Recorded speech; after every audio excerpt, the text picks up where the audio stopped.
నమస్కారం. వసుదేవసుతం దేవం కంసచాణూరమర్దనం దేవకీ పరమానందం కృష్ణం వందే జగద్గురుం. జై శ్రీకృష్ణ. 5000 సంవత్సరాల క్రితం అర్జునుడిని నిమిత్తంగా చేసుకుని ఆ శ్రీకృష్ణ భగవానుడు ఈ జగత్తుకు భగవద్గీతను బోధించారు. ఆ భగవద్గీతను ఎందరికో జ్ఞానగీతగా బోధిస్తూ ఉన్నారు గీతాగాన ప్రవచన ప్రచారకర్త ఎల్వి గంగాధర శాస్త్రి గారు. భగవద్గీత ఫౌండేషన్ను స్థాపించి ఎందరికో భగవద్గీత యొక్క ప్రాధాన్యతను ఆయన తెలియజెప్తూ ఉన్నారు. ఒక్క మాటలో చెప్పాలంటే గీతా ప్రచారం కోసమే తన జీవితాన్ని అంకితం చేసినటువంటి తొలి భారతీయ గాయకులు ఎల్వి గంగాధర శాస్త్రి గారు. వారు ప్రస్తుతం మనతో పాటు ఉన్నారు. వారితో మాట్లాడదాం. గురుగారు నమస్కారం అండి. నమస్కారం గీతాంజలి గారు. ఆయుష్మాన్ భవ, శతమానం భవతి, సంపూర్ణ శ్రీకృష్ణానుగ్రహ ప్రాప్తిరస్తు. చాలా సంతోషం. మీ పాద పద్మాలకు నా నమస్కారాలు. అసలు భగవద్గీతను ఎందుకు చదవాలి? చదవటం వల్ల మనం పొందేది ఏమిటి? ఏ వయసులో చదవాలి? ఏం నేర్చుకోవాలి? భగవద్గీత అసలు ఏం చెబుతోంది? ఈ విషయాలు తెలుసుకుందాం. ఎందుకే చదవాలి అంటే జీవితంలో క్లారిటీ కోసం. భగవద్గీత చదివితే ఏమొస్తుందన్నారు కదా, అర్జునుడికి ఏమొచ్చిందో ఆలోచిద్దాం. భగవద్గీత అంతా చెప్పాడు. చెప్పిన తర్వాత చాలా జాగ్రత్తగా విన్నావా, బాగా విన్నావా అన్నాడు. ఏమర్థమైంది అన్నట్టుగా. అప్పుడు అర్జునుడు అన్నాడు, నష్టో మోహ స్మృతిర్లబ్ధా త్వత్ప్రసాదాన్మయాచ్యుతా స్థితోస్మి గత సందేహ కరిష్యే వచనం తవా.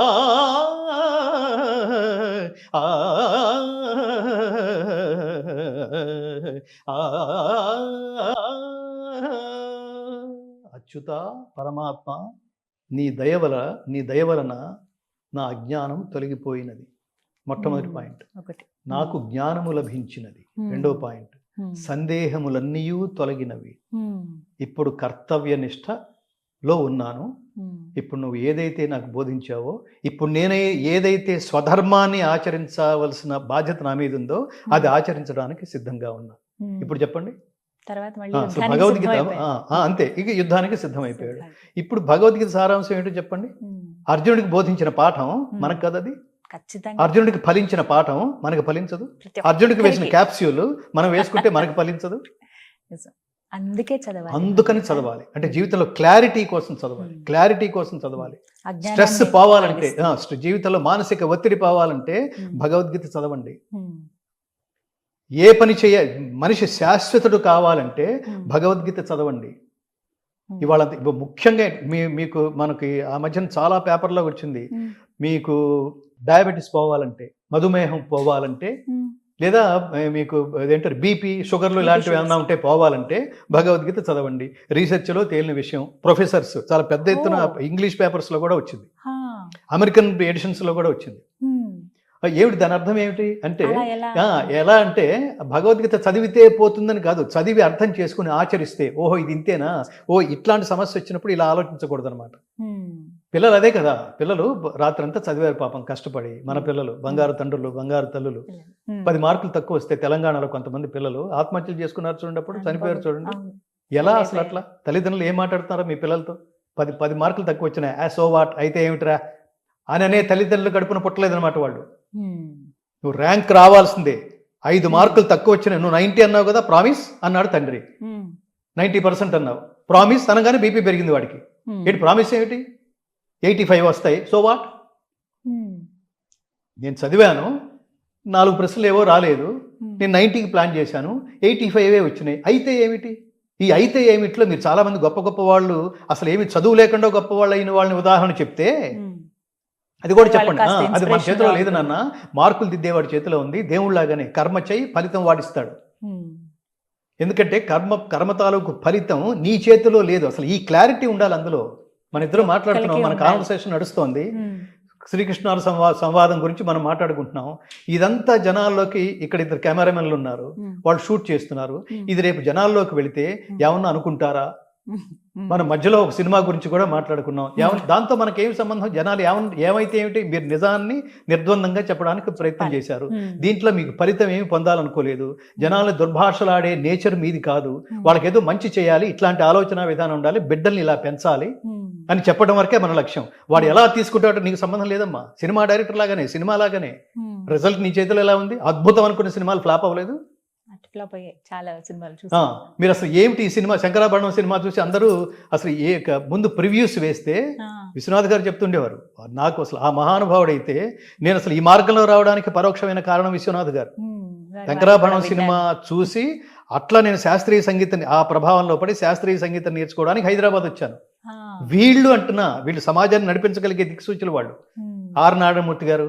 దానివల్ల ఏది వస్తోంది, దీనివల్ల నాకు నష్టం వస్తుందా, లాభం వస్తుందా, దీంతో సంబంధం లేదు. జనాలకి చెప్పవలసిన సందేశాన్ని నిర్ద్వందంగా, ధర్మబద్ధంగా, సూటిగా చెప్పటం, ఆలోచింపజేయటం. వీళ్ళు కారణ జన్మలు అంటున్నా. ఎన్ని వేల కోట్ల సినిమాలు తీస్తే, దరిద్రపు సినిమాలు తీసి దానికి 1200 కోట్లు 1500 కోట్లు ఎందుకురా జనాలు సమాజాన్ని నాశనం చేసే సినిమాల మీద, శవాల మీద డబ్బులు ఏరుకున్నట్టు? గీత అదే చెప్తుంది. అనుద్వేగకరం వాక్యం సత్యం ప్రియహితం చేయత్ స్వాధ్యాయాభ్యసనం చేయవ వాంగ్మయం తప ఉచ్యతే. మనం పని చేస్తున్నప్పుడు, మనం మాట్లాడుతున్నప్పుడు, పాడుతున్నప్పుడు, ఇంకేది చేసినా జనాలలో అనారోగ్యకరమైన భావోద్వేగాలకి తావు లేకుండా చేయగలగటమే అదొక తపస్సు. మీరు నిజంగా తపస్సే చేస్తున్నారా? అవి రాక్షస క్రీడలు అంటారు వాటిని. జనాలు ఏమైపోయినా పర్వాలేదు, మనం మాత్రం వాళ్ళ బలాల మీద కాదు, బలహీనతల మీద సంపాదించాలి. ఇంకోటి ఏదో చేసి సంపాదించాలి. అది చూసి వాడు నాశనం అయిపోతే ఏమిటది? వాడి ఫ్యామిలీ ఉసురు తగలదు, నీకు నీ తరతరాలకి తగలదు. సో అట్లా మనం ఎక్కడి నుంచి వచ్చాం? విశ్వనాథ్ గారి.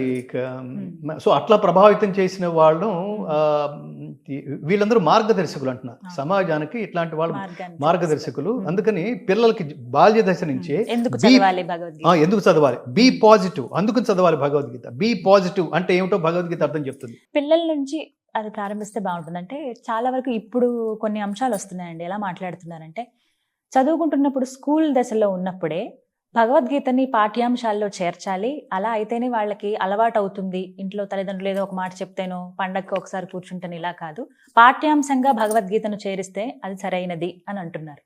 దీనికి మీరు సమర్థిస్తారా? అది ఒక రకంగా నేను దానికంటే ముందు పాఠ్యాంశాలు చేర్చాలి. మా భగవద్గీత ఫౌండేషన్ ప్రధానమైన లక్ష్యాల్లో మేము ప్రభుత్వాన్ని ఇప్పటికే చాలా చాలా కోరుతున్నాం. చాలా సందర్భాల్లో చెప్పాం. ఒక దశాబ్దం నుంచి మా ఫైట్ ఇదే నడుస్తోంది. ఇది మతాలకు అతీతమైన గ్రంథం. మతం అంటే వర్గం అని అర్థం, ధర్మం అంటే సార్వజనీనమైంది. భగవద్గీత మత గ్రంథం కాదు, ధర్మ గ్రంథం. అది ధర్మ గ్రంథం, ధర్మ ప్రబోధ గ్రంథం తప్ప అది మత గ్రంథం అనే ఒక వర్గానికి చెందింది కాదు. ఒక వర్గానికి చెందే ఏమంటారు పిచ్చి ఐడియాలజీ కనుక మన హిందువులకు ఉంటే సర్వే జనా సుఖినో భవంతు అని ఎందుకంటాం? ఓన్లీ హిందూ జనా సుఖినో భవంతు అన్నారు కదా. అందుకని నేనేమంటానంటే, ఈ ధర్మ ప్రబోధ గ్రంథాన్ని, నైతిక విలువల్ని పెంపొందించే ఈ గ్రంథాన్ని, కర్తవ్యం ఎలా ఆచరించాలో చెప్పే ఈ గ్రంథాన్ని, స్వార్థరహిత ఉత్తమ సమాజ నిర్మాణం జరగాలంటే ఏం చేయాలో చెప్పే ఈ గ్రంథాన్ని ముందు తల్లిదండ్రులు పిల్లలకు నేర్పించండి. నేను ప్రారంభంలో చెప్పిందే రిపీట్ చేస్తున్నాను. మీరు try to spend your valuable time with your most valuable kids. ఎలా నేర్పించాలి అంటే, ఒక చదువుకోండి, రోజుకు ఒక శ్లోకం అసలు ముందు మీరు చదవండి. మీరు చదవటం వచ్చేస్తుంది. అది పెద్ద విషయం కాదు. అది తెలుగులో పుస్తకాలు చాలా ఉన్నాయి. మీరు చెప్పండి. యత్ర యోగేశ్వరః కృష్ణః యత్ర పార్థః ధనుర్ధరః తత్ర శ్రీః విజయః భూతిః ధ్రువా నీతిః మతిః మమ. యత్ర యోగేశ్వరః కృష్ణః, చెప్పండి. యత్ర యోగేశ్వరః కృష్ణః యత్ర పార్థో ధనుర్ధరః తత్ర శ్రీర్విజయో భూతిః ధ్రువా నీతిర్మతిర్మమ. ఏమిటి ఇంకా మీకు నేర్పించేది? ఇంత ఈజీగా. ఇప్పుడు ఏమిటి, తల్లికి వచ్చేస్తే పిల్లలందరికీ వచ్చేసినట్టే. ఈ శ్లోకం నేర్పించడానికి ఎంతసేపు పడుతుంది? మీరు నేర్చుకోవడానికి మా అయితే 5 నిమిషాలు. దానికి ఇప్పుడు మీకు ఇచ్చిన గ్రంథం ఉంది, ఇది గోరఖ్పూర్ గీతా ప్రెస్ వాళ్ళది. నేను చాలా సందర్భాల్లో చెప్తుంటాను. మీకు ఇంకా డీటెయిల్డ్ గా చాలా కావాలంటే వీళ్ళదే పెద్ద పుస్తకం దొరుకుతుంది. మీరు ఇంప్రెసివ్ గా చదవాలనుకుంటే మరో పుస్తకం కూడా ఉంది. అది శ్రీ శ్రీ శ్రీ విద్యా ప్రకాశానందగిరి సుఖ బ్రహ్మాశ్రమం. ఆ మహాత్ముడు ఆయన భగవద్గీతని మా మా మా భగవద్గీత రీసెర్చ్లో కూడా మేము సేకరించిన 18 గ్రంథాల్లో అవి కూడా అవి చాలా గొప్పవి. దాని మీద చాలా రీసెర్చ్ ఓరియంటెడ్గా చేశారు. అవి ప్రామాణిక గ్రంథాలు. శ్రీ శ్రీ శ్రీ విద్యా ప్రకాశానందగిరి స్వామీజీ ఈ గోరఖ్పూర్ వాళ్ళు హిందూ ధర్మాన్ని ఉద్ధరించడానికే పుట్టారు. వీళ్ళు కారణ జన్మలు. సో అందుకని మీరు ఆ పుస్తకం తెరిస్తే మీకు ఫస్ట్ శ్లోకం ఉంటుంది. శ్లోకం కింద పదచ్ఛేదం ఉంటుంది. అంటే ఒక్కొక్క పదం ఎలా మీరు విడదీయాలో మీకు చెప్పేట్టుగా. ఇంకొక 10 పేజీలు తీయండి. ఏతాన్న హంతుమిచ్చామి. మీకు ఆ కింద పదచ్ఛేదం ఉంది చూడండి. అది చదవండి. విడదీసి ఇప్పుడు అక్కర్లేకపోయినా మీ శ్లోకం, దాని కింద పదచ్ఛేదం, దాని కింద ప్రతి పదానికి అర్థం, దాని కింద మొత్తం శ్లోకానికి తాత్పర్యం. చాలా బ్రీఫ్ గా ఉండే చాలా గొప్ప పుస్తకం ఇది. చాలా క్లియర్ గా ఉంది. మీకు నేర్చుకోవడానికి పెద్ద 5 నిమిషాల కంటే పట్టదు. మీ పిల్లలకి నేర్పించడానికి 10 నిమిషాల కంటే పట్టదు. దాన్ని తాత్పర్యంతో సహా దేవుడు ఏమంటున్నాడంటే అని అలా పిల్లలకి చెప్పండి. నువ్వు కర్మణ్యేవాధికారస్తే అన్నాడురా, నువ్వు పని చెయ్యి, నువ్వు బాగా చదువు, దాన్ని అలా చెప్పండి. నువ్వు బాగా చదువు, టీచర్ మార్కులు వేస్తుందా, బాగా చదవకపోతే కొడుతుందా, ఇలాంటి చదువుతున్నప్పుడు అన్నెసరీ డీవియేషన్స్ వద్దు, బాగా చదువు.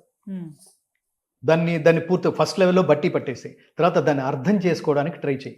2 రోజులు 4 అని అట్లా చెప్పేసేయద్దు. ఫస్ట్ లెవెల్ అది.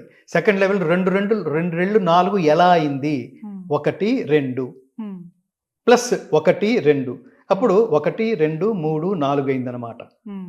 ఇలా అలా వాడు అర్థం చేసుకుంటూ చదివితే అర్థం లేకుండా అర్థం తెలుసుకోకుండా ఏ పని చేసినా జీవిత పరమార్థం తెలియదు, బోధపడదు. అందుకని ఏ విషయమైనా బట్టి పట్టేసి చేయొద్దు, మార్కుల కోసం చేయొద్దు, ర్యాంకుల కోసం చేయొద్దు, నాలెడ్జ్ కోసం చదవండి. కొన్ని సందర్భాల్లో నువ్వు 100 మార్కులు తెచ్చుకుంటే నువ్వు పాస్ అవుతావురా, ఒరే నీకు 25 మార్కులు చాలురా ఇట్లా అన్నావు అనుకోండి, ఆ 25 మార్కులు స్టాండర్డ్లోనే ఉండిపోతాడు. దాని ప్రభావం సమాజం మీద, దాని ప్రభావం దేశం మీద కూడా ఉంటుంది. Be with 100%.